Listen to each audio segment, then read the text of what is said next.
High, আমি সায়ন। আমি যখন ক্লাস 12-এ পড়ি তখন এইচএসে যাতে ভালো রেজাল্ট হয় তার জন্য আমাকে আমার মামা একটি কোচিং সেন্টারে ভর্তি করে দেয়।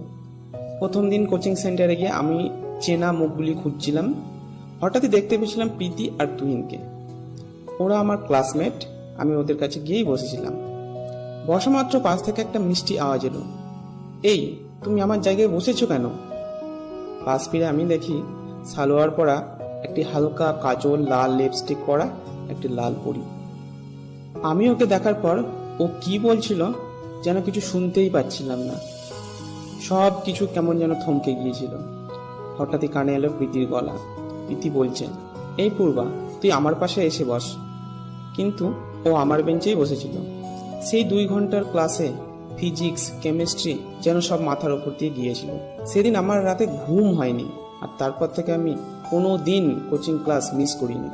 কিছুদিন যেতে না যেতেই পূর্বা আমার ভালো বন্ধু হয়ে গিয়েছিল। আসলে আমি ম্যাথে খুব ভালো ছিলাম এবং খুব ভালো ম্যাথ করতে পারতাম, আর পূর্বা ম্যাথে খুব কাঁচা ছিল। তাই আমি ওকে ম্যাথে হেল্প করতাম, যার জন্য আমি ওর অনেক কাছে চলে এসেছিলাম। ওর প্রতিটা জিনিস আমার ভালো লাগতে লেগেছিল। ওর স্টাইল, ওর ড্রেস আপ, ওর কানের পাশ থেকে চুল সরানো, সবকিছুই যেন আমাকে ওর প্রতি আকৃষ্ট করে তুলেছিল। দেখতে দেখতে আমি ওকে অনেক ভালোবেসে ফেলেছিলাম। কিন্তু না ছিল ওকে বলার মতো সুযোগ, না ছিল আমার সাহস। তবে এই ব্যাপারটা প্রীতি নোটিস করেছিল। ও আমাকে রাস্তায় ধরে একদিন সব জিজ্ঞেস করেছিল। আমি ওকে সব সত্যিটা বলে দিয়েছিলাম। ও আমাকে প্রমিসও করেছিল যে ও আমাকে হেল্প করবে, ও আমাকে সুযোগ করে দেবে পূর্বাকে প্রপোজ করার জন্য। ও ওর কথা মতো আমাকে সুযোগটা করেও দিয়েছিল। সেটা ছিল স্যারের কোচিং ক্লাসের লাস্ট দিন। স্যার আমাদের ফেয়ারওয়েল দেওয়ার জন্য ডেকেছিলেন। স্যারের বাড়িতে অনুষ্ঠান শেষ হওয়ার পর আমি আগেই বেরিয়ে পূর্বার জন্য অপেক্ষা করছিলাম। হঠাৎ দেখেছিলাম প্রীতি আর পূর্বাকে আসতে। আমাকে দেখে প্রীতি একটু দূরে সরে গিয়েছিল, আর আমি পূর্বার সামনে এগোচ্ছিলাম। যত কাছে যাচ্ছিলাম আমার হার্টবিট ক্রমশ বাড়ছিল। সামনে গিয়ে পূর্বার হাত ধরে পূর্বাকে কিছু বলতে যাওয়ার আগেই আমাকে থমকে দিয়ে ও বলেছিল, দেখো সায়ন, আমি জানি তুমি কি বলতে চাও আমায়। দেখো, আমি তোমাকে অন্য বন্ধুদের থেকে বেশিই পছন্দ করি। তুমি ওদের থেকে অনেক আলাদা। কিন্তু সত্যি এটাই যে আমার মনে তোমার জন্য কোনো রকম কোনো ফিলিংস নেই। তোমাকে আমি আমার খুব ভালো বন্ধু বলে মনে করি। সরি, তোমারটা ওয়ান সাইড লাভ। বন্ধুরা, এই ঘটনার পর 10 বছর কেটে গেছে। আজও সায়ন ভুলতে পারেনি লাল সালোয়ার পরা, চোখে কাজল দেওয়া সেই মেয়েটিকে। সময়ের সাথে সাথে পূর্বার প্রতি তার ভালোবাসা আরও বেড়ে গেছে। তো এই ছিল সায়নের ওয়ান সাইডেড লাভ স্টোরি।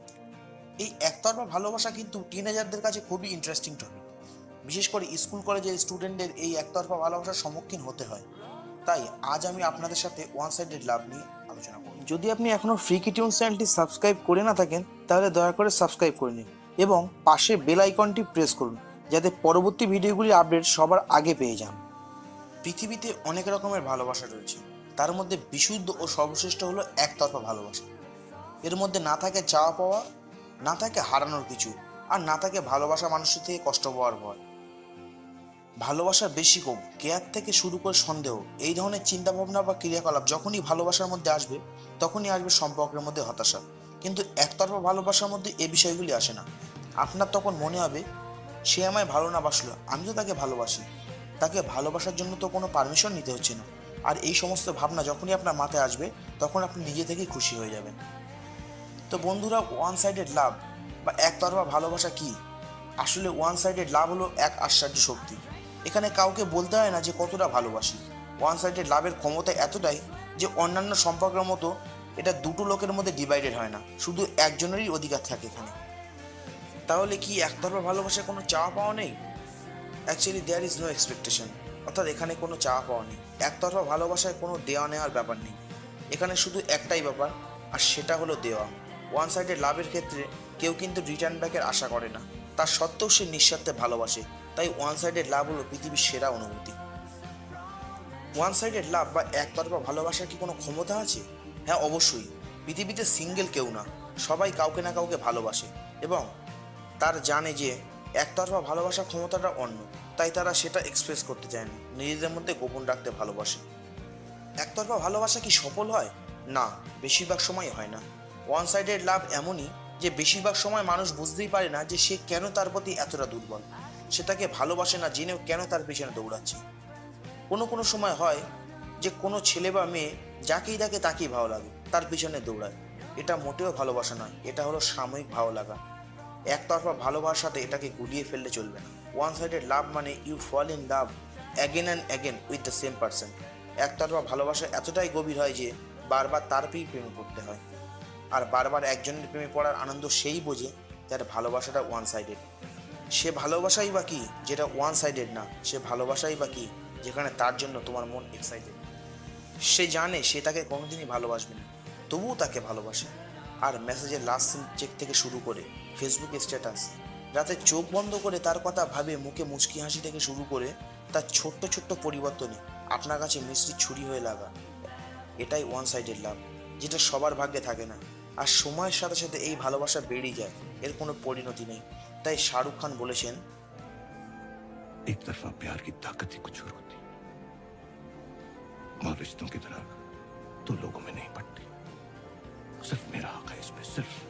আপনার ভালোবাসা কেউ বুঝেও না বোঝার ভান করলে তাতে আপনার কোনো দোষ নেই। আপনি তো আপনার 100% দিয়েছেন, সে বুঝতে পারেনি, সেটা তার ফল্ট, আপনার না। আপনি শুধু আপনার জায়গায় স্টেবল থাকুন আর নিজেকে বলুন, किसी भी कोशिश न की तुमने, इसमें तेरा घाटा, मेरा कुछ नहीं जाता, ज्यादा प्यार हो जाता तो मैं सह नहीं पाता। তো বন্ধুরা, আপনারা যদি আমার মতো ওয়ান সাইডেড লাভার হয়ে থাকেন, কমেন্ট করে আপনার এক্সপিরিয়েন্স শেয়ার করুন। দেখা হচ্ছে পরবর্তী ভিডিওতে, ততক্ষণে ভালো থাকবেন।